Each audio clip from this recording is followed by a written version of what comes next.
Welcome back to Hive ChemRat Radio here at 665.66 AM UHMR. Broadcasting this time from sub-level 199, right next to the ruins of the Paradise Cafeteria. Radio Underground.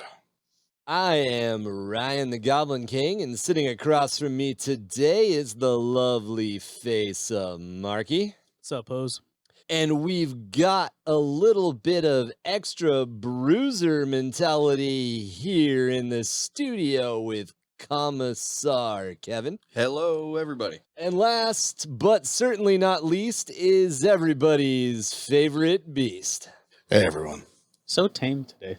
As a little bit of a tease, and we did mention this last episode, we do have our first official request for some Horus Heresy deep dive episodes, so we'll be looking into a 3 to 4 part series on that soon. We also plan to get a little bit deeper into Tom's Golden 3, starting with the orcs in the near future. Speaking of, guys, anything you feel that I left out last episode? With the Necron boys? I know we didn't get too deep into the Tyranids, but, you know. Nothing I can think of. No, the Necrons woke up and they were real angry. That's the gist of it. I think we've covered pretty much every base on that one. Cool. What about Tyranid predictions? I think that we are surrounded by all sides. They have eaten every single universe around us, and we are doomed.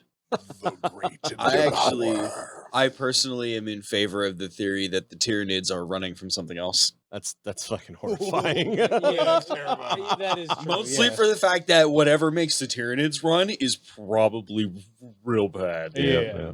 Real bad. Real bad. So Tyranids are going to be talked about a little bit in this episode, but as a quick aside, this is part 3 of a 3-part series. So if you want to know what we're talking about and you feel super lost because you just found us, go ahead and hit that pause button, go back and find part 1, listen to part 1, follow on to part 2, and then do part 3. Or, as Commissar Kevin is a fan of saying, do whatever the hell you want. You want to listen to part 3 first? Listen to part 3 first. Yeah.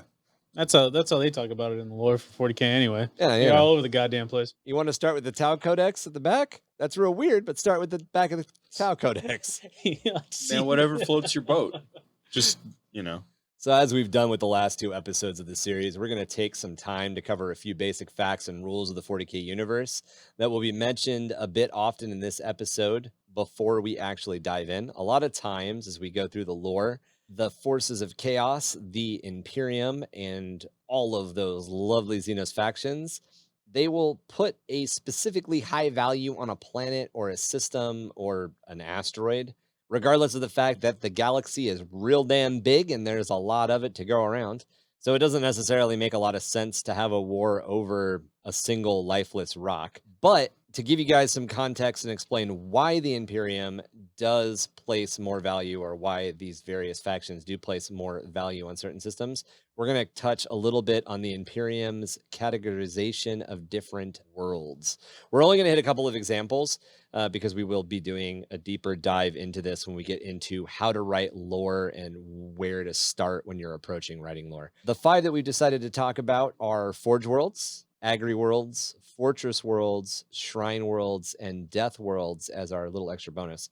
So starting off with Forge Worlds. Forge Worlds are essentially planets that are in control of the Mechanicum.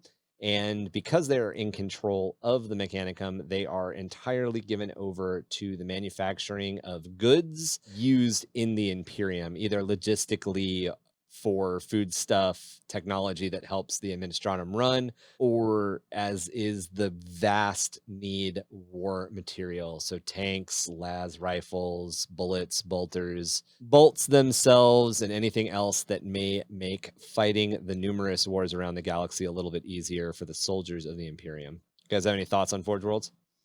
There's a lot of Forge stuff going on. There's a lot of Forge stuff going on. It's basically just a mega factory, a whole planet dedicated to production. Yep. That way they can have other planets more suited to other things. Bunch of body boys, right? Body. Body. Got you. Body. Sorry, Botty. My D and T's are Yeah. Bati boys. But my body is telling me, These yeah. what? What'd you say? These what? What you saying over there? Yeah, the one thing I would say about Forge Worlds is that if you're looking for pictures of Warhammer or anything like that, 9 times out of 10, if you're looking at like a city or a world, artistically speaking, you're looking at a Forge World. Yeah, Forge They World or Hive draw World. A lot of them. Yeah. They're either Forge or Hive. Yeah. So Hive Worlds are another thing. We're not going to necessarily talk about them in depth, but we are going to talk about Hive Cities. Much like the one we're in. Yeah, that's true. Actually, let's just go ahead and lay out Hive Cities right now. So a Forge World might have a Hive City on it. Actually, any of these worlds we're going to talk about might have a Hive City on it. A Hive City is a mega structure. If you think of the peach trees from the Dread movie and then multiply it by about 10,000. I was asked... What's that drug called? Slow-mo. Hit me with some of that slow-mo. I don't here think in the I've back. ever watched a movie that made me want to do drugs more Right? than that. Yeah, dude. Like that, Yeah, the drug lot sequences of- were... Yeah, I don't think I've yeah. ever watched a movie that made me want to live in a dystopian world more than that. Like, I loved it. He was like racing in the mega blocks of Mega City 1. Yeah. Like, just don't, dude, like, oh. Carl Urban, man, like, I that man's can't. voice just, like, just fucked me. Like, I came. So, I came so hard. wow. So the difference between the mega cities of Judge Dredd and the Hive Cities of 40k is the Hive Cities of 40k. I was asked to describe it earlier today, and I put it thusly: if you were to take the entirety of the human population on Earth today, made them all live on Manhattan Island, and then extended Manhattan Island up in a hive, a termite mound style structure, until it touched the lower not hemisphere, basically reached into the lower reaches of space Are there other itself. spheres the besides most those two? upper atmosphere. Yeah. Yeah, there's a troposphere troposphere. and, There's several. yeah. Oh wow! I'm just not apparently very brainy I about learned something new today. Atmos It's been right a long now. time since I did atmospheric studies, so yeah, there's And then- there's a few spheres. Yeah, like an onion, like It's like like an an onion. onion. Yeah. Okay. There's more Layers. layers. And just as far up as it might go, it could also extend underground. In fact, most hives do extend underground because they tap into some of the thermal activity that exists beneath or just past this planet's mantle. So that's where they might get a lot of their power, and then it would extend up.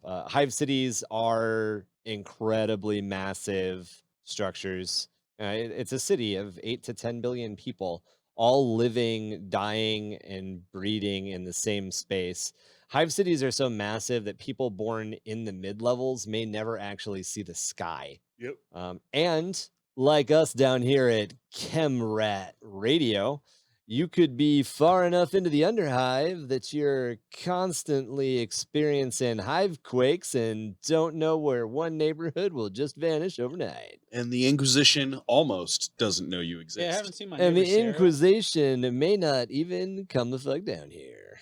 I haven't seen my neighbor Sarah in like 2 months. I did, however, see a lot of four-armed rats over there, so I'm just Yeah, I saying. did see a lot of Yeah. rats. Good eating. That was a little stinky though.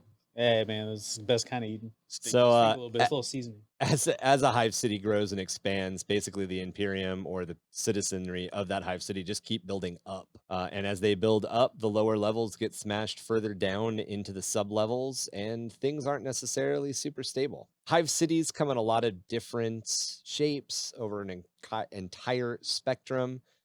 So in some cases, the Hive City's elite might actually live at the bottom, and the Hive City might be built inside a giant cavern hanging down.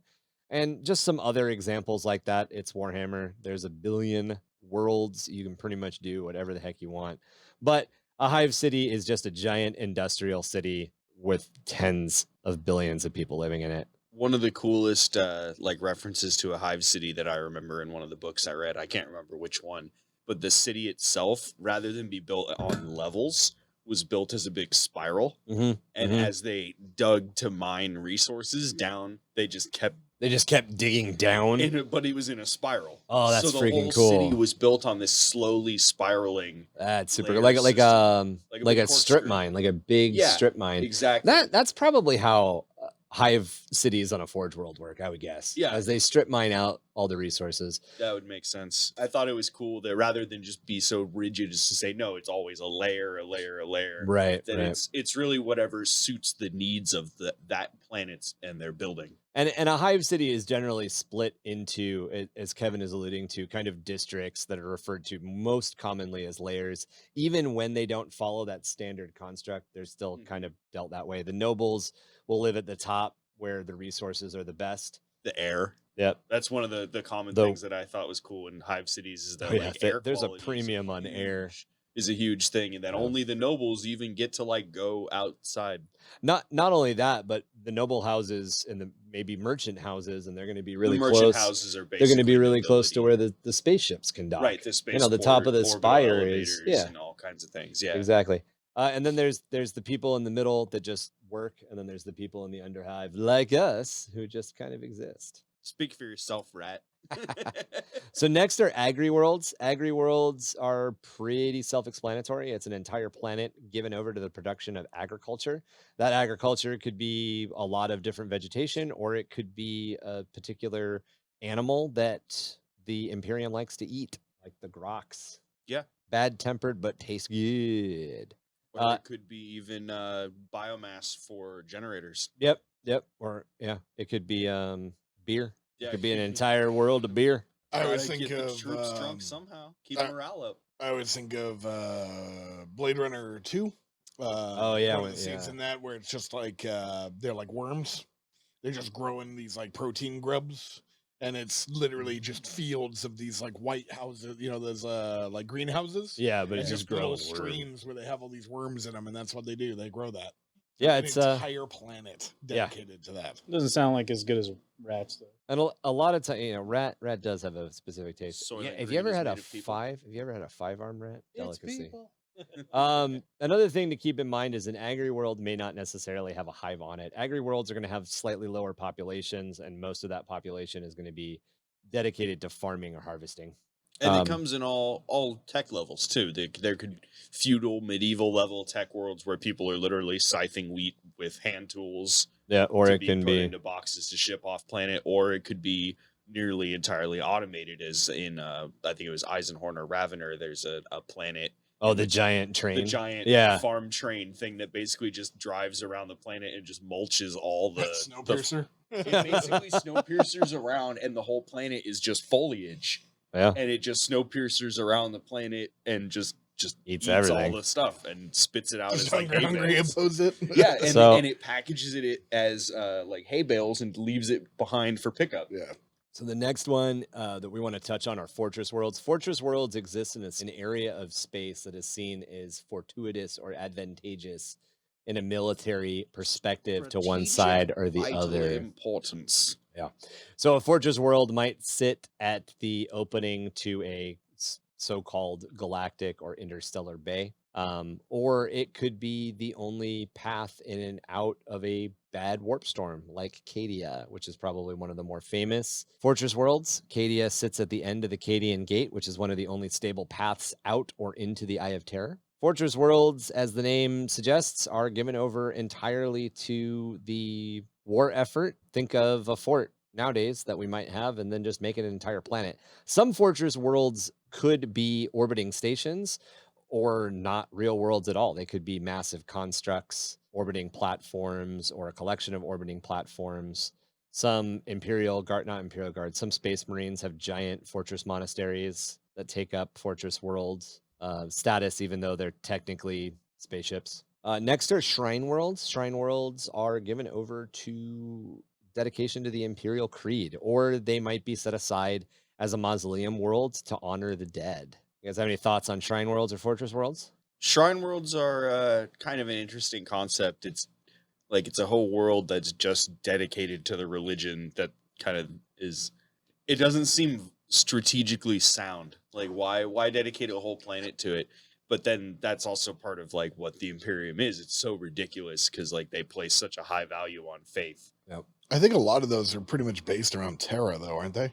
Not necessarily. No? Most of the segmentums have shrine worlds. Shrine worlds are really kind of a thing that like the ecclesiarchy just decides, hey, let's make one. Let's just build a big ass church and it'll be so big it'll take over the planet. When we get into covering the Horus Heresy, we'll talk a little bit about the word bearers and the word of Logar, which talks about kind of the origins of the Shrine World. Yeah, isn't that kind of what he did? Yeah, it's Like, exactly made what he the did. first Shrine World, and the Yep. Emperor was like, "No," and he was like, Well, fine, I'll make it to gods that actually love me, Dad. Daddy. Emperor's like, no, and he's just like, yes. I'm gonna go find better space, Daddy, He's with like- hookers and blow. Did I do bad? Why don't you hit me? He's the Emperor's like, get on your knees. He's just like, yes. It's like already there, Daddy. I'm already there. So the Imperium, as Kevin suggested, places a really, really high value on Shrine Worlds, and they will go out of their way to rescue one. So in certain cases, when we touch on stuff in the lore, we'll be like, oh yeah, the Imperium dropped everything to go save X planet. And it's because it's one of these planets. It's one of the 4 that we've mentioned. It holds a lot of value for some reason to the Imperium. Our little bonus is Death Worlds. A lot of planets in the Imperium, or a lot of planets in the galaxy, are Death Worlds. And there's a difference between a dead world and a death world. So a dead world is a world that no longer has any life on it, and we'll talk about those in another episode. Death worlds are planets where living there is so antagonistic to human life that the fact that humans survive on them is kind of a miracle. My favorite death world is Catachan, which is essentially just a nasty giant jungle where everything in it is trying to kill you, including the leaves. Yeah, but it's also you can't hear anything either, right? On Catachan? On the Death Worlds. What do you mean? Hear anything? Oh, Yeah. oh, death worlds. No, death worlds. Death They worlds. only speak in sign Death language. worlds. Son of a bitch. I was like, what the fuck? Death is he worlds are talking about? even. I knew what he was doing. But that's low hanging fruit. Yeah, Death it's worlds. a Mark joke. I'd call that one. Motherfucker. Deaf worlds are My even joke. different, and they were specifically established by the Not to be emperor's confused children. with death metal worlds. Death metal? Death When metal you're worlds. done with a death metal world, you go to a deaf world because you can't hear no more. Yeah, I it's think too we much talked about cowbell. I think we talked about it before, how like death worlds are terrifying. Like even, yeah. even Oh, Ryan yeah. was saying like leaves can kill you. It's like they have what do they call it? Like the little plant that drops on your head and turns you into a zombie. Yeah, Yeah, the it's brain It's basically, leaf. it's Yeah. basically The brain Australia. leaf. Yeah. Times 100. It's Warhammer Australia. It's a planet that is Australia. Yeah, they probably have like, you know how in on Terra, I hear they have a little parasite that swims up your pee-pee hole and Yeah. and it falls off. Yeah, take the worst things of the Amazon rainforest, the worst things of Australia, the And worst about things. the bottom of the ocean. Yeah, you Yeah, guys and remember like combine 'em on Jumanji? one Like, planet. when, Yeah. when that plant came out and like shot a barb at you. Yep. You It's kinda remember like in that, but times Jumanji when 100. like So- all the bugs are the size of a dog? And, Oh. like, yeah, all that. It's kind of like that. Or Yeah, that, yeah. or like that, that. or that scene in the remake of King Kong where they end up down in the trench with all the giant bugs that are trying to murder the shit Or out of you them. guys, like we're also like Australia, Yeah, or Australia. just in general. That's the Tyranid Codex, Codex Australia. Codex Australis. Where God had this like Codex Australia. God basically had this bag of like weird shit. He's like, wait, what is it? I don't know, man. One of these things has a pouch. I don't know. He's like, well, what do we do with it? The leftover Fucking parts. throw it in Australia. It's fine. Put it over there. The humans won't ever Yeah, find they'll never it go there. anyways. It's island.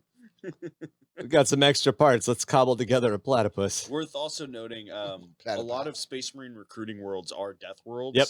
Specifically for the fact that they are so hostile to human life. Yep. So it's like if you want to get the hardest guys, that's where you're going to get them from. Technically, Nocturne is a death world, isn't it? Yeah, so is Mortarian's homeworld. Um, I cannot remember the name of Mortarian's homeworld, but Mortarian's homeworld. Party McPoop planet. Yeah.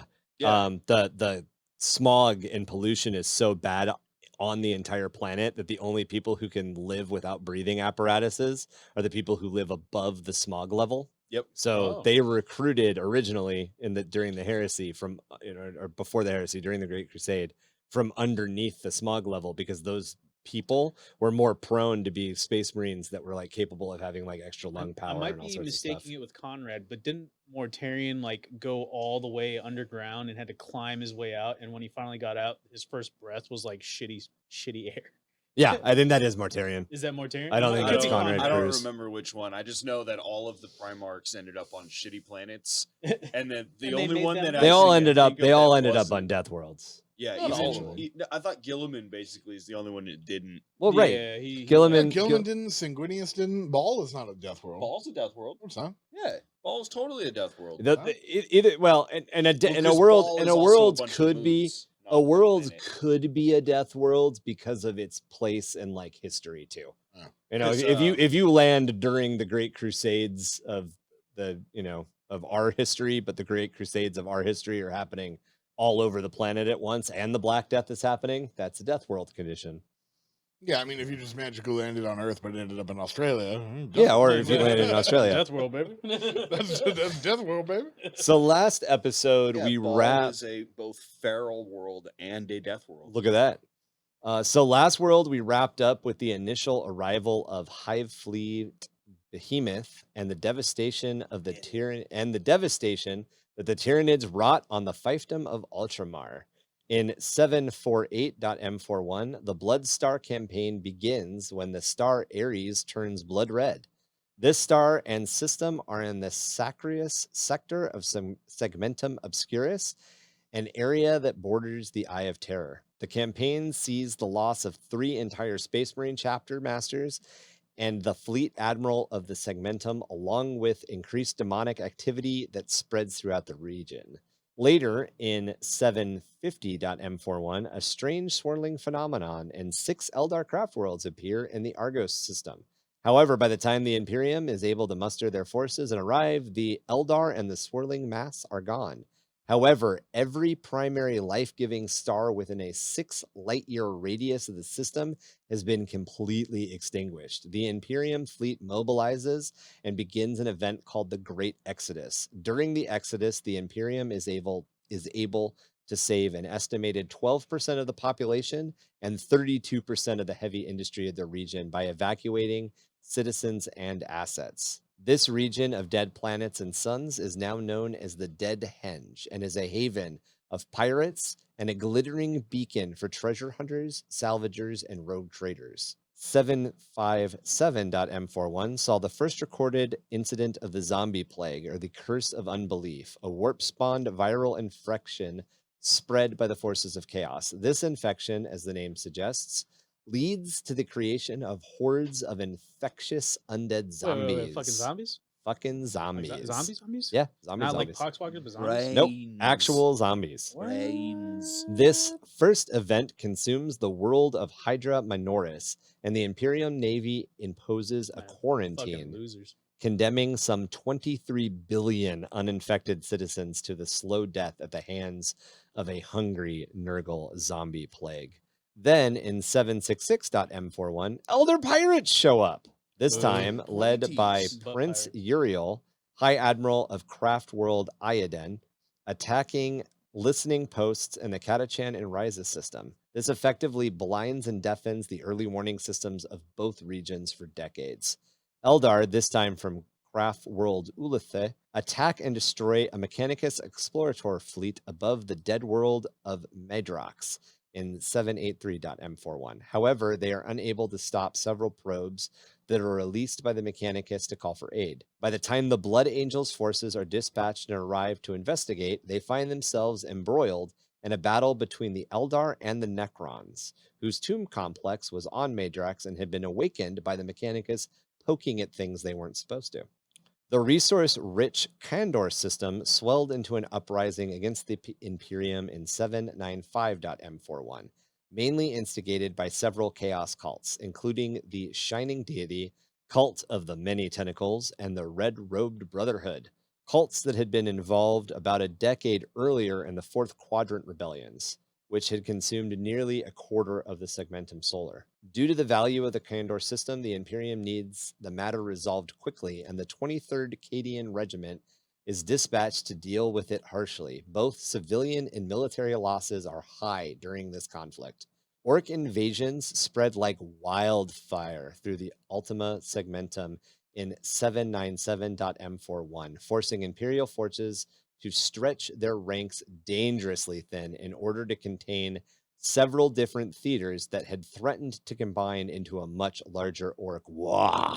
It is during this conflict that Marnius Calgar, chapter master of the Ultramarines, holds a gate alone for a night and a day against a greenskin tide during the siege of Zaltharis.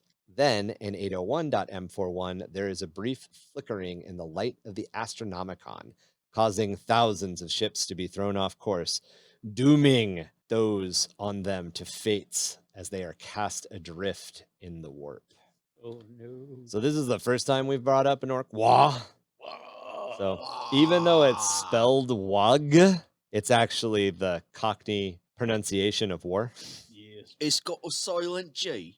It's got a silent a bunch of That's stuff. Okay.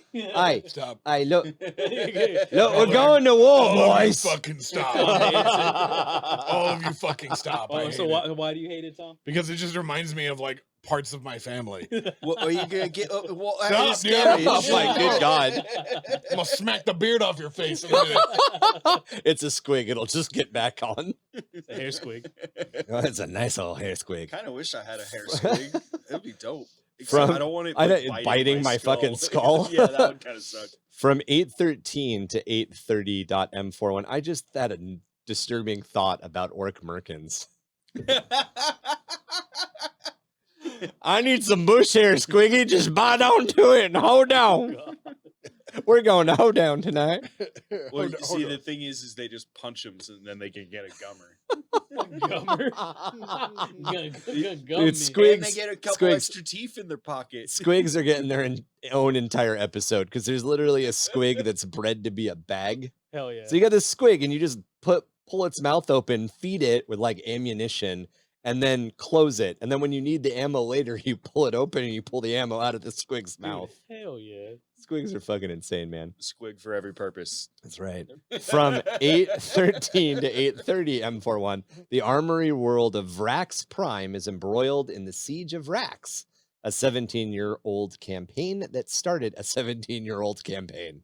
It wasn't 17 years long, it was 17 years old. I It mean, wasn't old enough to vote yet. That's fine, and they still blew the shit out of that place. It was a 17-year-long campaign that started when the apostate Cardinal Zaphen led the world's decline into the service of the ruinous powers. An escalating long and bitter war eventually ends in a full demonic invasion and the intervention of the Ordos Malleus and the Grey Knights. When the smoke clears, Vrax is a wasteland, with none of its population surviving extermination. It This was a one- wasteland before that. Yeah, the thi- only thing to note on this planet was the giant Hive City. There's one Hive City, Yep. and the armory that it was. That's it. It was just a big storage depot. And by the way, this planet wasn't exterminatist. The Grey Knights just fucking killed everything. Well, it wasn't even just the Grey Knights. The Death Corps of Krieg, it was supposed to take like 10 years. It took 17 years. And then when the enemy surrendered, they just kept bombing it. Yep. They were just like, okay, Yeah. we're not going to stop. Just more out of spite than anything else. They're like, you can surrender all you want. We're not done. So, Abaddon the Despoiler raids the Elder Maiden world of Ildanria in an effort to acquire a long-lost Chaos artifact. Although he is driven away by the efforts of Craftworld Aletok, and in comparison, this seems to be only a minor skirmish, it's worth noting that Abaddon almost never does anything without his actions being part of his 1,000-year plan, which we'll get to. The Crandor system comes back into the picture when Crandor 3 rises up against the Imperium again in 853.m41. In a coordinated effort, Chaos Space Marines take various orbital platforms, space-based weaponry, stations, and moons as Chaos cultists, mutants, psychers, and those possessed by the Neverborn continue to take Hive City after Hive City across the world's surface. 3 Space Marine chapters under the command of Iron Fists secure resources, Imperial artifacts, and high-value VIPs from the planet before an exterminatus is called and the planet is cleansed of all life. Of note, some 42 Imperial Guard regiments from Crandor 3 still exist to this day, as they were in service to distant war zones at the time of the event. Kevin, you've briefly mentioned this when we talked about the Imperial Guard in our lore teaser episode, but a lot of times an Imperial Guard regiment or several Imperial Guard regiments will be away from their planet when their planet falls. So even though that planet is destroyed, that Guard regiment still exists. Right. Cadians were deployed to literally every sector of the galaxy when Cadia exploded. And it's also worth noting- Spoilers. Yeah, spoilers. Spoiler alert. But Cadia is also a system, not just a planet. So Right, there are right. Cadians that weren't on Cadia that are still in Cadia. Well, and that are the doing Cadian things. And the Tanith First and Only are another example of the- this. the The entire biggest- planet's gone, and there's The only biggest one regiment from- left. From lore, yeah, would be besides the Cadians from the novels would be the Tanith, their planet was literally exploding as they were leaving it, and then there's no more, and they only get reinforcements by absorbing regiments who have similar circumstances. They absorb the basically the PDF of a hive that basically got completely leveled, and there was nothing left of the hive. It had to be entirely rebuilt. Yeah. And so they just absorbed those who had been fighting with them, and they were like, all right, you guys are cool enough to join. So they absorb the losses that way. And then they'll take the name of that planet that's been destroyed and no longer exists. Yeah, and they'll keep it. Although rare since the days of the Horus heresy in 863.m41, the entire dominant Fury Titan Legion fell to chaos, turning their guns on St. Celia Planetary Defense Forces in the St. Celia Massacre. The Collegia Titanica and the Mechanicus are driven to great efforts to find and destroy this legion. The blood tide of 876.m41 was an 8-day and 8-night blood orgy fueled by the bloodthirster Kajanoth, breaking free from its bonds and unleashing a tide of gore that corrupted all it touched. It's like the fucking elevator opening in The Shining. Right? But if it touches you, you're just like, blood for the blood god.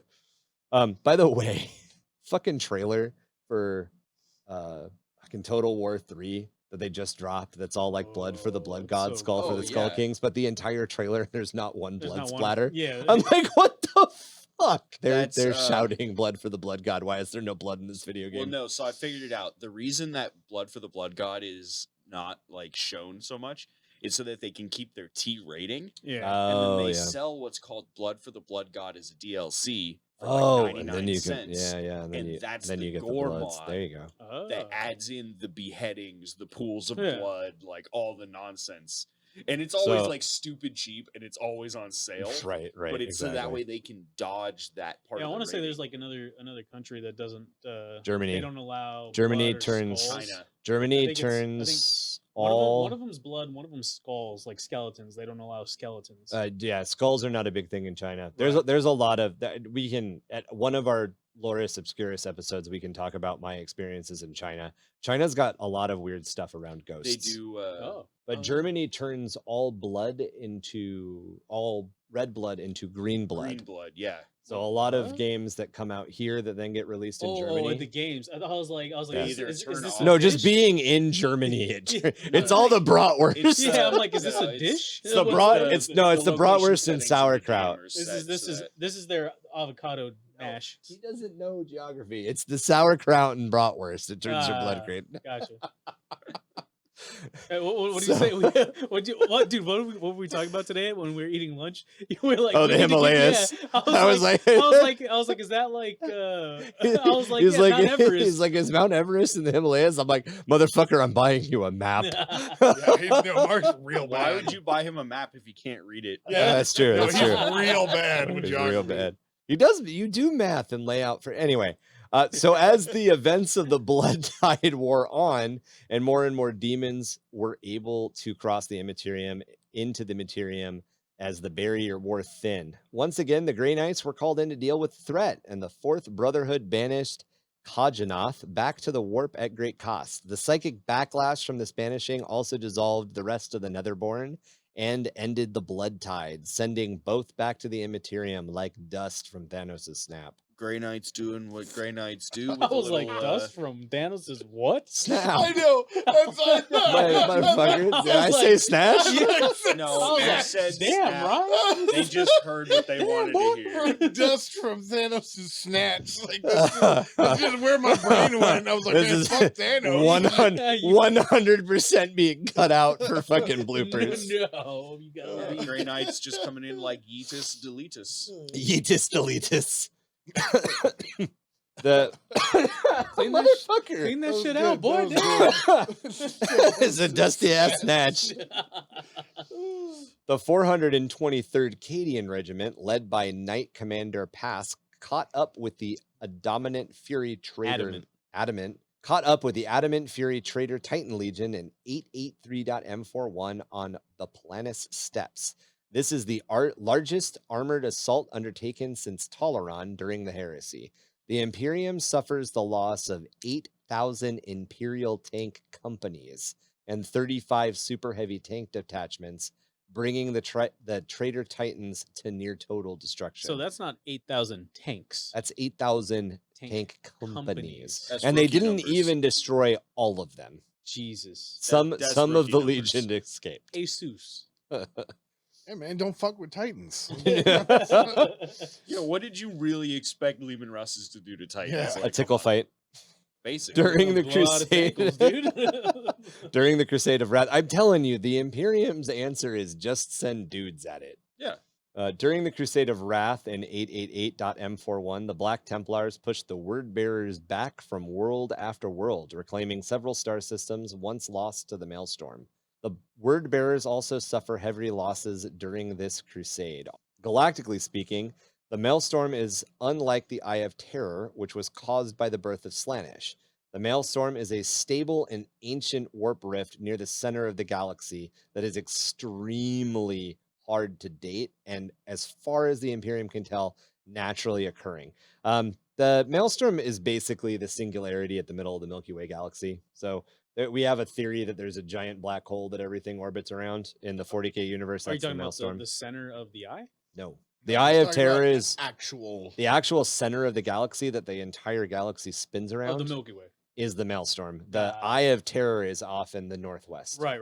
I thought you were talking about the center And that's of the where No, no. Slaanesh got birthed. Yep. eye. In the booty hole That's of the the eye? butthole it came No, out of. the Maelstrom and the Eye of Terror are two different. Okay, warp so storms. Slaanesh came out of the Milky Way's butthole. No, No, Slaanesh came out of the Eye of Terror, Slaanesh, Eye's butthole. Slaanesh. which is the Eldar. Yes, butthole. yes, Mark. Okay, I just need to know which butthole Slaanesh came out of. Eldar butthole, which then is named the Eye of Terror. The Which would world. technically be the pee hole. Really? If the Maelstrom is the butthole, Slaanesh came out the Well, pee no, hole. no, Galaxy butthole, Elf butthole, Two different So buttholes. so different buttholes. so if you want to go with the butthole analogy for some Yes. reason, the Milky Way orbits around the Maelstrom, which is the galaxy's butthole, Right. and then there was a pimple on like the Said knee, Yeah. and the pimple on the knee popped, and that's the Eye of Terror. So that's now the new butthole. No, it's the pimple that popped. It's just the oozy, nasty, gross God pimple. damn it, Mark. Yes. Just clowning over there. The big ol' world's- shit-eating The grin on his worlds of face. Pirsa suffer attack from Eldar Corsairs during the Long Midnight in 891.m41, with various raids occurring after the attackers manage to cover their targets in utter darkness. They finally cease upon the arrival of the Paraxian Patrol. You'll notice that we keep mentioning names, planets, or organizations like the Paraxian Patrol, and then we never explain them. That GW loves doing it, guys. They like leaving these They're one-liners. like, and then these dudes showed up, but there's no information Yeah. about Yeah, and I who those figure- dudes are. I They figure we just can showed up always- and saved the day. Yep. We could always come back and and yeah, and we can always come back explain and some of this explain stuff. Yeah, because I know Ryan says a lot of words, and there's a lot of words I don't understand. So if we could go back and just like have a 1 hour But- episode of But we'll have a conversation about whether or not the Maelstrom is the butthole of the Yes. universe. Yeah, but if we Perfect. go back and have a conversation of the words that you don't understand, it's going to be another 3 fucking episodes. well, it would be a whole episode on that one word. That's what I want to do. Yeah. So said butthole. If I don't know what happened, I like near how this- everything's a butthole. Well, it kind of looks like it, right? I mean, I'd say it looks more like a belly button. Which looks like a butthole. You got fucking So blown out. so in 897.m41, a fortress convent known as Sanctuary 101 is destroyed along with all the sisters of Battle Within. No survivors or any sign of the Necron attackers have been left in its wake. It is this event that causes some of the Imperium to start to recognize the vast threat that the Necron Empire actually represents. That same year, a new Tyranid presence, Hive Fleet Gorgon, is spotted by Imperial outposts as it heads directly toward the growing Tau Empire in the eastern fringe of Segmentum Ultima. However, no warning is sent to the Tau. because fuck them. The Badab Wars begin in 901.m41 when Chapter Master Luft Heron of the Astral Claws refuses to hand over his chapter's tithe of gene seed to the Administratum and instead declares his secession from the Imperium, becoming the Tyrant of Badab. Just like the Imperium, the normal Imperium worlds have to give tithe in the form of guardsmen for the war effort, Space Marine chapters have to give over their gene seed. So Space Marines generate gene seed in two ways. They actually have two gene seeds. They have one that's implanted in them, and then they grow another one at the back of the top of their spine. Oh, that's not what I was guessing. So when a Marine dies, he can have both gene seed harvested, or if he ages to a certain place, the apothecary can harvest a second. Third way? There is not. I wouldn't you mind sure? having my gene seed harvested. We will talk, Very often. you motherfuckers. So the gene seed is actually an organ. Once more after death. So Just the- for good measure. So a gene, Brother. not only, not brother. Brother, let me get my gene seed one more time. So not only is the term gene seed used to refer to all of the specialized organs that a Space Marine has, but it's also a specific organ called the progenitor, and that's Progenoid gland. progenoid gland. Thank you, which is actually what's used to start the process. I can't even remember the fucking like capital of California, and you're over here. Sacramento. Gland. No, Oh. progenoid. Well, yeah. See, I already forgot. Progenitor Sacro, would be the base sacro. word that they then Latin bastardized to turn into progenoid. Mark, But yes, Yes. Sacramento. Really? Sacramento. that is Really? the capital. That of is the California. capital of California. You know, that was like my second guess. What was your first guess? I don't want to say. It's the No, it wasn't. Santa Clarita, the murder capital of the I world honestly- that was made up for the movie Lost Boys? No. So what it was I couldn't. I was like, is it Sacramento?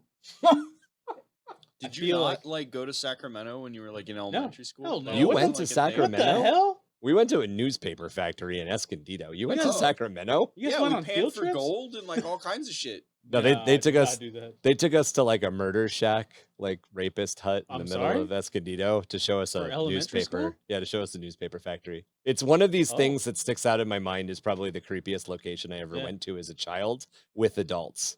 Oh, And newspaper factories don't exist anymore, but this was literally like this factory made newspaper, and they took us there as a fucking school field trip, and I was just like, we're gonna get murdered by a dude wearing a hockey mask here. yeah, no joke. Okay. So yeah, Sacramento. I knew that. So yeah, Sacramento. so basically the point of all of that was that Space Marines have to give over their Imperial tithe just like other worlds. So 12 years into the intersystem civil war that the Tyrant of Badab started, spreads throughout the Maelstrom exclusionary zone. So think of like we have the Chernobyl exclusionary zone. There's an area around the Maelstrom that's just really, really hard to navigate. You can't really use the warp. They're very, very stable, planned out paths to get from place to place. And the Empire just doesn't want people there because they want to keep those routes open, and they want to make sure that people don't wander off the beaten path and get consumed by Neverborn. Which was actually the Astral Claw's job originally, Right. was to be the wardens border of that patrol area. there. Yeah. And then Um, eventually they were like, you guys don't pay enough attention to us. We're going to do our own thing. So their secessionary wars basically totally screw up everything that they were supposed to protect, weakening trade routes and resource lines in the area. More than a dozen Space Marine chapters are eventually wrapped up into this conflict, and although they are finally defeated by loyalists when Badab Primus falls, Luftherren and 200 Astral Claws escape into the Maelstrom and change their names to become the Red Corsairs. They have become dreaded pirates to Imperium-controlled trade routes, Luft adopting the name Blackheart and recruiting more Astartes renegades to his banner as his empire grows. So there used to be, and I guess there still kind of is, there's loyalists, there's Chaos Marines or Chaos Forces, and then there's Renegade Forces. Renegade Forces are kind of this weird thing that G-Dub likes to do where they don't say if they're full chaos yet. They're just anti-empire or not part of the empire. However, usually a couple of years later, a couple of codex revisions later, they're traitors. All of a sudden, they've become Chaos Marines. Kind of like Renegade Knights. almost. Yeah, Yeah. Renegade Yeah. Knights hold that spot right now where they're not really traitors and they're not really loyalists. Yeah, you've got this whole story of the Soul Drinkers, where like the Sarpedon is on like a redemption quest, but because the Imperium doesn't trust them and labeled them as renegades, he's basically screwed by both teams because he doesn't like chaos either. Right, right. But I mean, with a name like Soul Drinkers, they're eventually going to be bad guys. Well, actually, all the way through, as far as I got through their story, they actually were pretty good guys. It's just G-Dub does this. Yeah, I mean, Yeah. Flesh Tearers, right, Corridons. right. Yeah, They're kind of they're actually- kind of renegades, but they're good renegades. Their name is face wearers. They wear other people's faces. They're only kind of bad guys. Well, no, because the soul drinkers, their whole thing was that They drink They- souls. they were labeled as renegades, but they were trying to prove that Dorn was their Primarch. Oh. Well, right, and then of course, like the Alpha Legion is actually following the edicts of the Emperor. They're just special edicts that the Emperor only shared with Alpha Legion. Yeah, Totally good guys. Yeah. 100% good guys, except when they're not. except when they're not. I'm Alfarius. I was gonna say it's 40k. They're not good guys. This brings They're us just to less bad 9 guys. less bad guys. This brings us to 907.m41 when surprise Orkwa.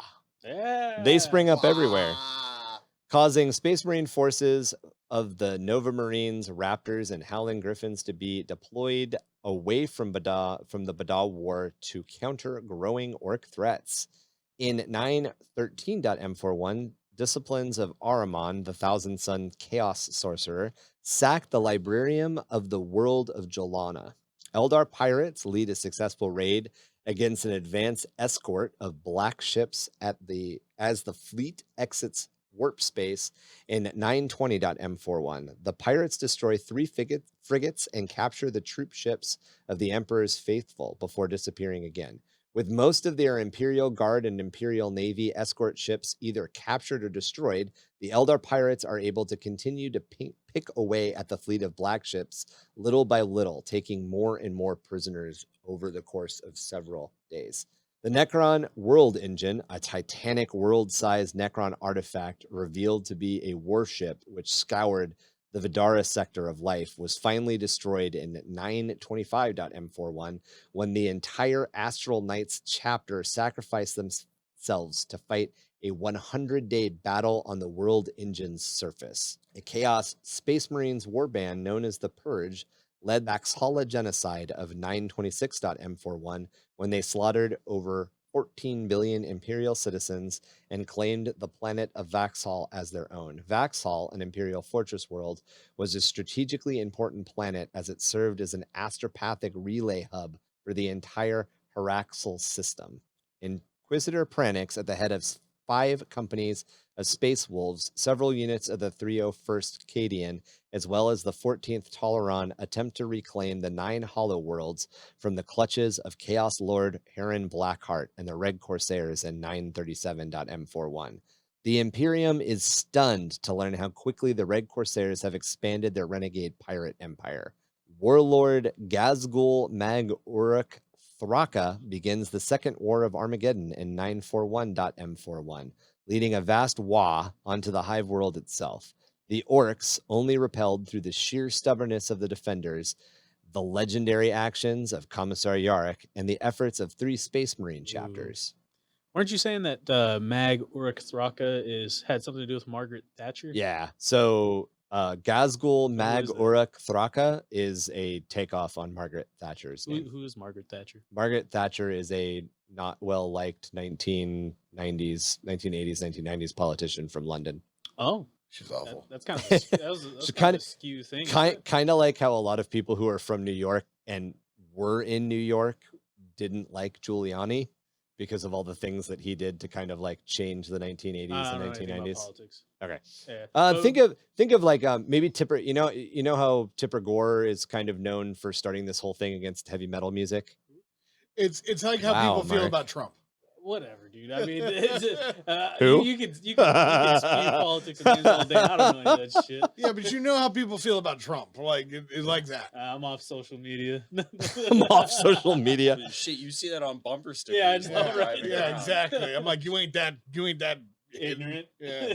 You Ignorant. ain't at the Ignorant. ignorant. Mark, do we need to buy you a political science book too? No, I don't want that. Fuck that noise. No. He only does audiobooks. Yeah, I only listen. Sorry. So during this conflict, Gazgul escapes, vowing to return and take the planet. For context in the timeline, in 963.m41, the Ultramarines and Tau are currently clashing on the world of Malbeda. We covered this in more detail last episode, but the conflict came to an end when Necrons ruined the party. The infamous Death Guard plague ship Terminus X sneaks into the Kondo system under the guise of the ancient starship Blade of Eternity, spreading the zombie plague throughout the system. Hoping to outrun the pandemic spread, infected refugees actually managed to break quarantine lines and just spread the plague across even more of the Imperium. So we all love orcs here, and we know you guys all love orcs out there, and we are definitely planning on having a lot of orky content and getting into the history of Armageddon and several of the other WAs. Anybody want to get any orky stuff out right now? You got like a minute. Green is best. Red one. Nobs is fast. Nobs is better than smaller ruttier orcs. Uh, Fucking Dawn of War, damn dude. it, I only got a minute. I can't think of anything. Orcs. Dude, when what was it? Dawn of War. They play that. That's they play what- the that's orcs, where I theme got that song. one. Yeah. And there's the I'm the biggest, so I'm the boss. the Warcraft. What job's done? Job's done, me lord. You're not that type of orc.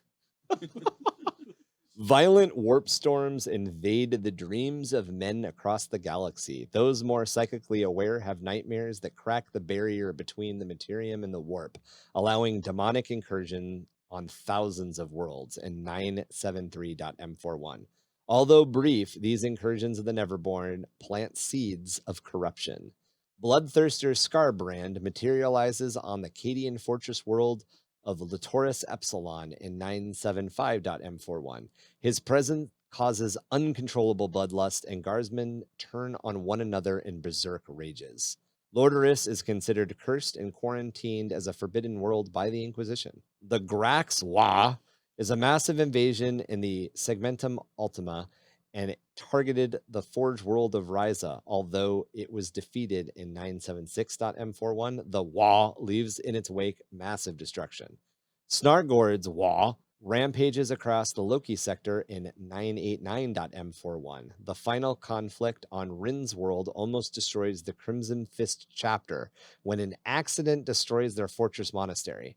The Imperium will retake the Agri world in 991.m41, which allows the Crimson Fists to begin the long road towards rebuilding their fallen chapter.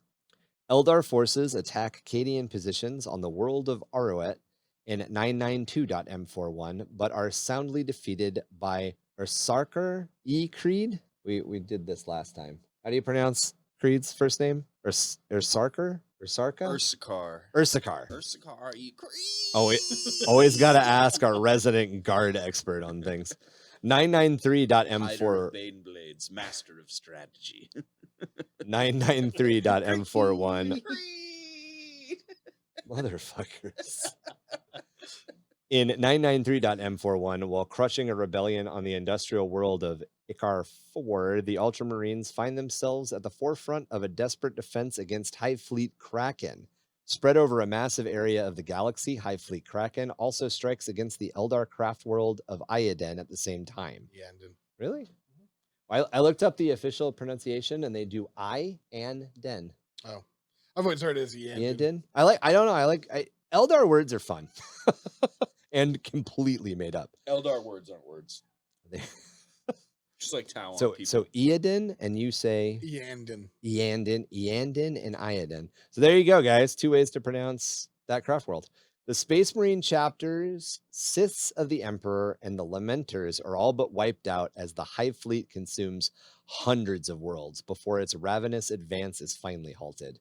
Nom, nom, nom. We are really starting to get into parts of the timeline that reflect where most people play today, and design campaigns for tournaments and all of that is all set. All of the various factions are well established at this point, and even if their motivations seemed obscure or misunderstood, it gives a very good place for players to start.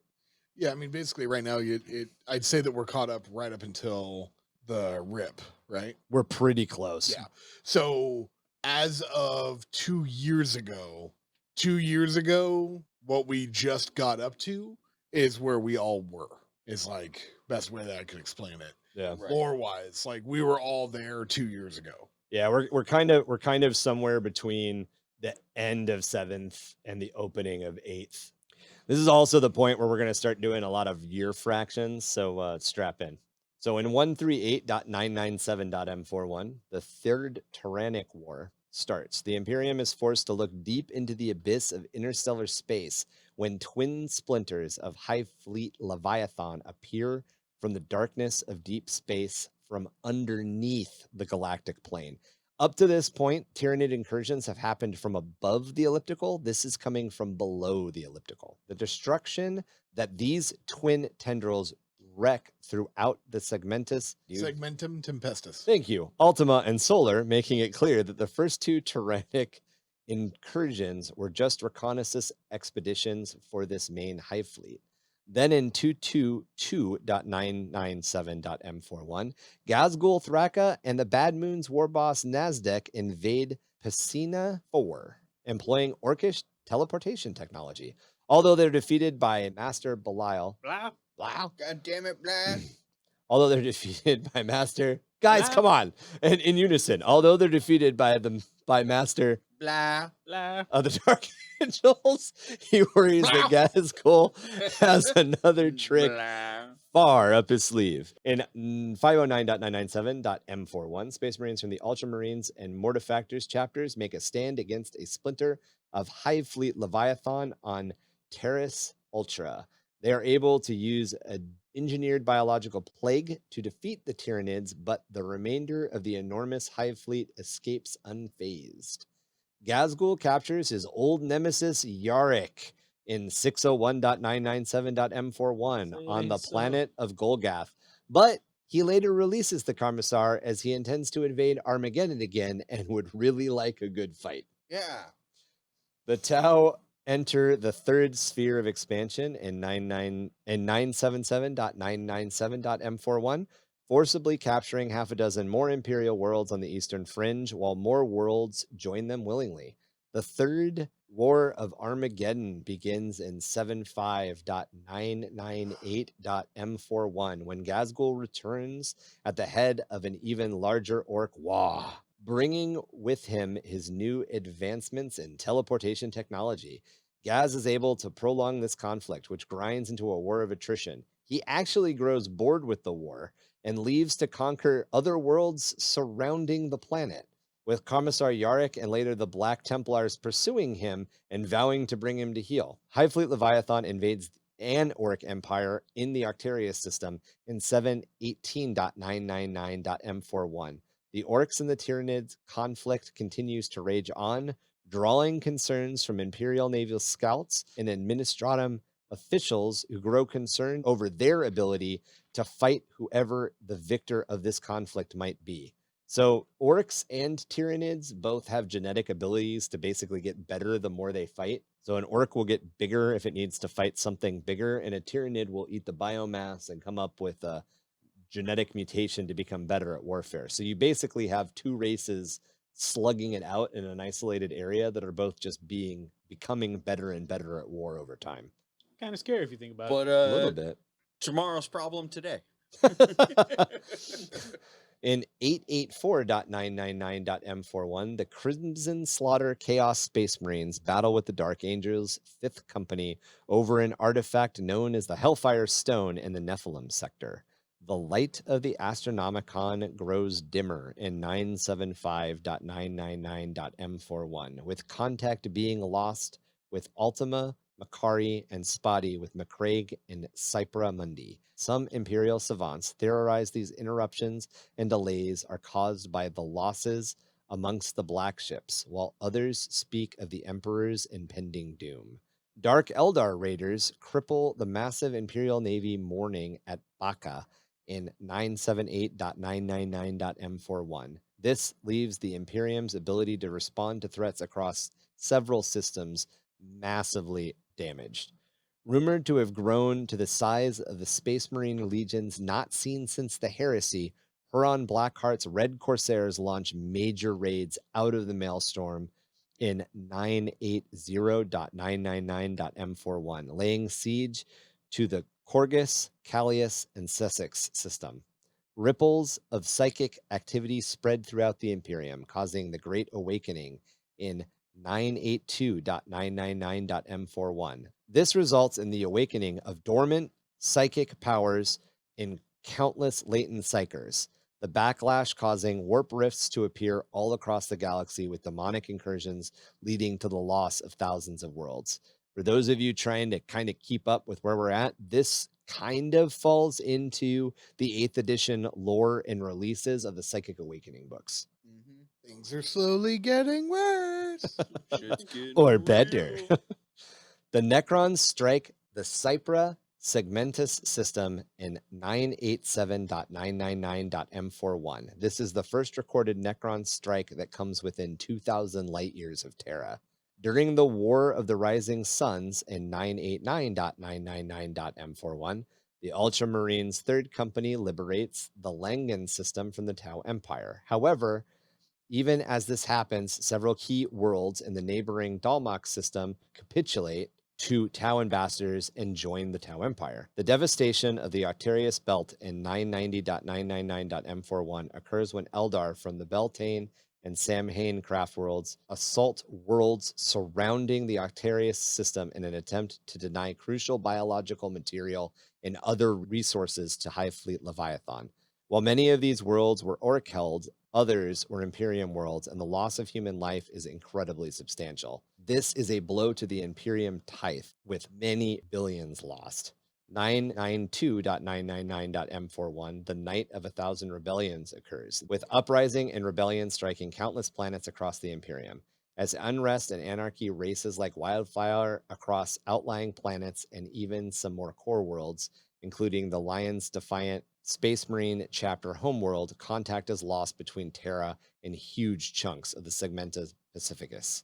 Wave after wave of astropathic pleas flood in from across the galaxy in 993.999.m41, even while only eerie silence comes from the Segmentum Pacificus. So powerful and overbearing is this psychic current that the Adaptus Astra Telepathica suffers serious personnel losses among their astropaths. Whole choirs collapse at once, driven mad or slain outright, their minds simply bursting. Fast breakdowns and Imperial communications ensue, increasing both anarchy and panic as the endless psychic screams for help echo across time and space. The 1,000 Suns return to real space, with the Legion launching the siege of the Fenris system in 999.m41. This attack draws the Space Wolves back to defend their homeworld, allowing the Sons of Magnus the Red to exact their revenge.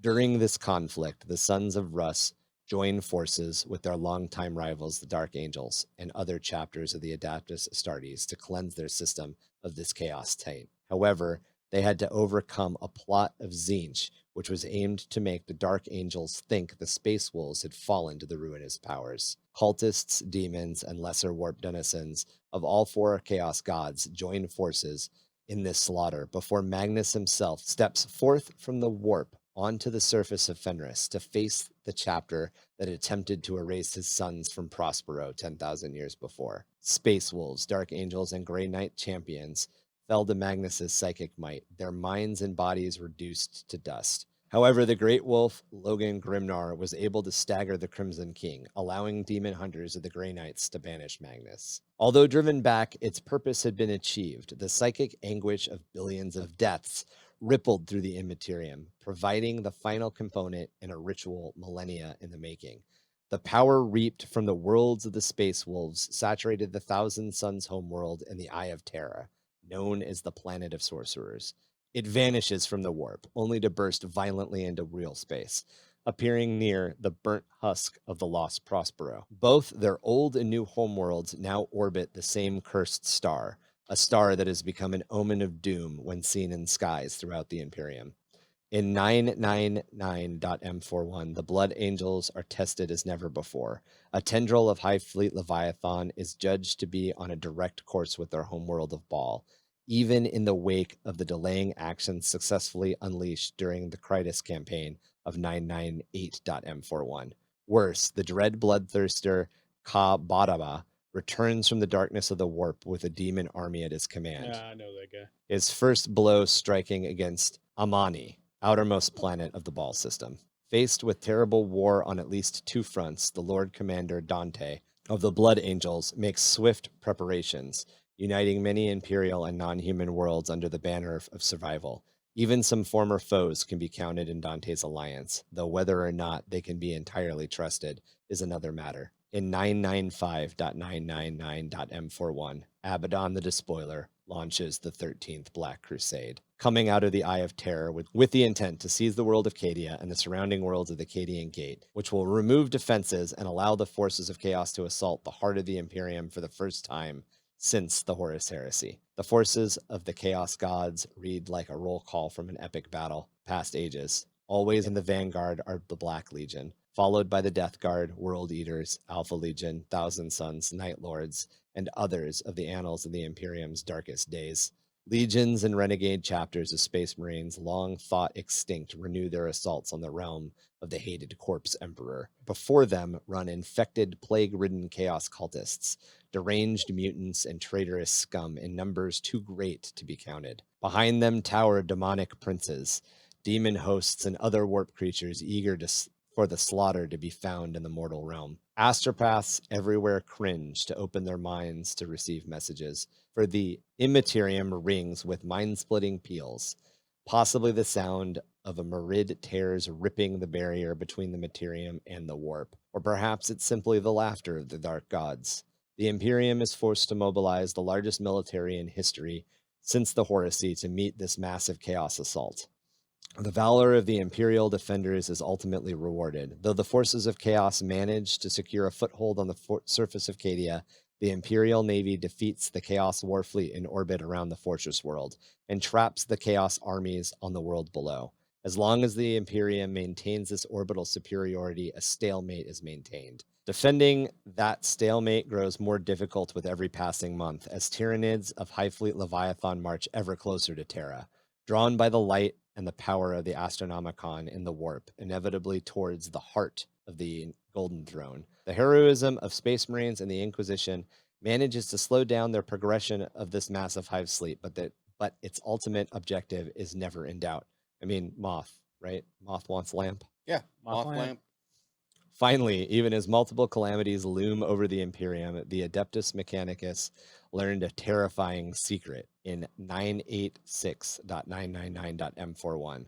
The mechanism of the Golden Throne have begun to fail, and they no longer possess the knowledge required to repair the ancient piece of technology. Unless something can be done, the God Emperor will die, and humanity will face the drawing darkness alone.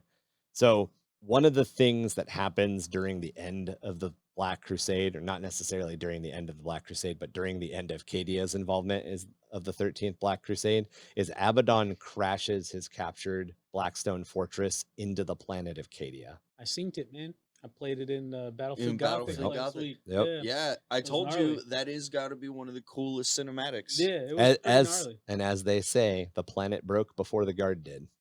Yeah, that shit blew up. Also, as they say, the last fire of the last dying guardsman could be seen in orbit as the planet shattered. Yep.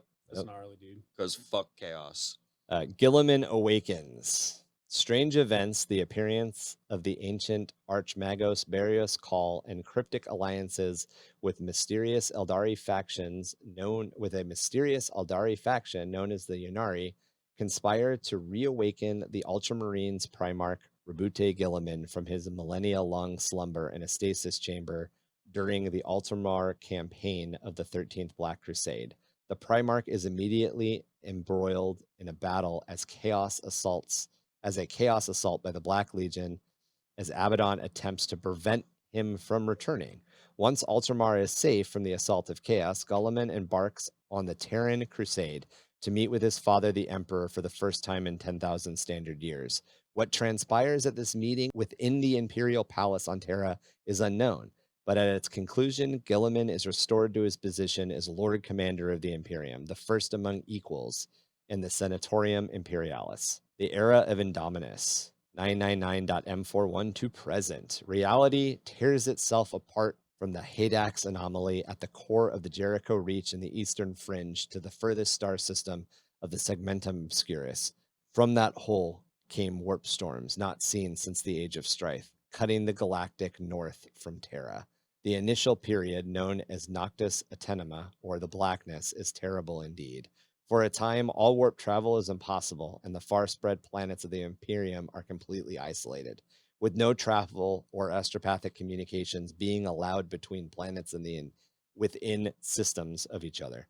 Worlds in their hundreds fall before the ensuing chaos onslaught.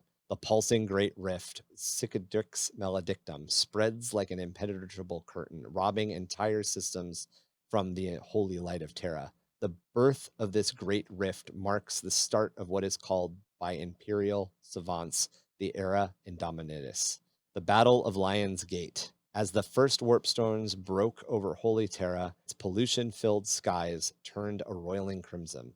Khorne, heedless of the plans of his brothers and hungry to prove his superiority, sent forth 88 cohorts of his demonic legions to assault the Imperial Palace. The Blood God wanted glory of tearing down the Golden Throne for himself, and so the skies of Terra congealed in blood clouds that deployed the Red Host directly into the path of the Lion's Gate. The gun batteries in the Imperial Palace are second to none, yet they alone could not halt this red tide. Led by Reboot Gilliman, the newly reappointed Lord Commander of the Imperium, the Primaris Space Marines, Adaptus Custodes, and Sisters of Silence fought side by side. Although the rash of chaos assaults was turned back and broken long before it could reach the Eternity Gate of the Inner Palace, the High Lords of Terra were shaken at the boldness of this foe. Without the beam of the Astronomicon, their arcane machinery and protective devices were not enough to halt the fell powers from materializing on even Holy Terra. Khorne, upon receiving the returning forms of his slain, grew so apocalyptic in his rage that his fortress in the realm of chaos trembled. So great was the heat from his outburst that the essence of the 8 bloodthirsters that led this failed attack were wholly obliterated. And that Dumb brings fucked us up to the current lore. There's a little bit more written in lore. There's the Devastation of Baal. There's a couple of other events that take place around this time or after this time that we didn't touch upon. Right, but we But- can hit whole episodes yeah. on a lot of the stuff. Yeah, like But- the main goal was getting here. Was Yeah, getting yeah. to the where are we now? And we've outlined how to play every faction. You know Chaos's goals, the Imperium's goals, the Primaris's goals, why the Custodi are now leaving the Imperial Palace for the first time. You know why the Sisters of Silence, why the Sisters of Silence are following them. Yeah, well, we didn't really talk about that. But the biggest takeaway from 9th is the Cicadrix maledictum, which is a giant warp storm that splits the Imperium into 2. So we have the Imperium of Terra, and then we have the Dark Imperium. And don't be confused, because we throw around a lot of black and darks and all of that when we're talking about Traitor Space Marines. The Dark Imperium is not a faction of the Imperium that is traitors. The Dark Imperium is the half of the Empire that cannot see the light of the Astronomicon and is essentially operating in the dark. As far as one side of this barrier is concerned, the other side doesn't even exist. So what are they using to travel through the warp then?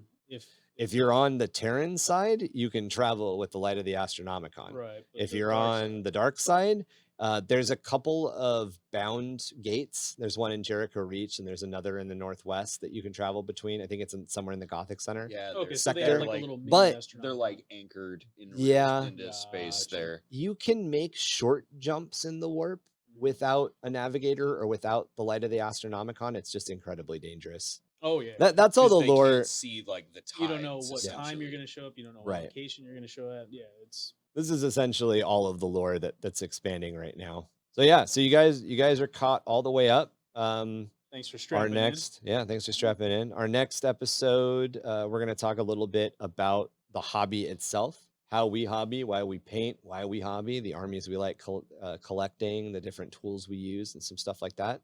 Then we'll jump into Tom's Golden 3, starting with the orcs. Oh yeah, huh? Yeah, we also have some more of our home lore that'll come out. We'll have another lore stories episode. Yeah, I want to do an episode basically on how Tom created his lore for his knights. I wanted to basically have a sit down and talk with these guys about creating lore for my Gene Stealer cult, my alien bit smash Gene Stealer cult. Yeah. Because I have like an idea, but I can have like 3 other dudes kind of help me out with my, backing the story that I'm telling. Yeah, you and can only fill her up so much. Sometimes you need other dudes to help you. Yeah, like Like your the butt. Eiffel Tower. Like your butt. Like, You got to make sure the maelstrom is just nice and packed. You gotta pack we'll- it in the maelstrom. Yeah, Yeah, so get we'll. in there nice and good. So we'll talk- Some amber. Yeah, you're just like me. Fucking up words. Hammer Hammer and anvil. Amber and Hamville. Yeah. That's I a. like Chiquitos. I'm pretty sure Amber and Hamville is a movie you're not allowed to rent if you're I under knew her. I 18. went to high school with her. So yeah, we'll definitely have some episodes on how to write lore, how to design lore. We'll get a little bit more into the creative writing side, but it's really good to have a foundation in the actual lore that's released from the game. And plus, if you need a little bit of inspiration just to sit down at a table and play with your boys, now you got a little bit of inspiration to just sit down at a table and play with the boys. Speaking of that, every Friday night we do stream a battle report. And you can find us on various social media platforms by going to our link tree, which is linktree/underthehive. If you would like to email us about anything we brought up today, or if you've got a story of your own, lore of your own you want to share, you can reach us at underthehiveofmadness@gmail.com or jimdarkgaming@gmail.com. We do plan to continue to expand the lore of ChemRat Radio as we move forward. And one of the ways that you can help us with that is by joining our Discord. Best way to get a hold of us. Every day. In Well- fact, I was on there several times today. We'll probably be on there several more times today. Yeah. I was on there several times during this podcast. I saw Mark was checking it earlier. I was. That wraps it up for this episode of Under Hive ChemRat Radio. Thanks for tuning in to 665.66 AM, broadcasting once again from sublevel 199, right next to the old ruins of whatever the fuck that used to be. Radio Underground. We're gonna take a step out and catch some dinner. Always remember the intonations of the Great Horned Rat and welcome our four-armed emperor. What? For the emperor? Four-armed Or emperor. the Emperor. Threat to the Emperor. I like. We could probably make that one with 3D prints.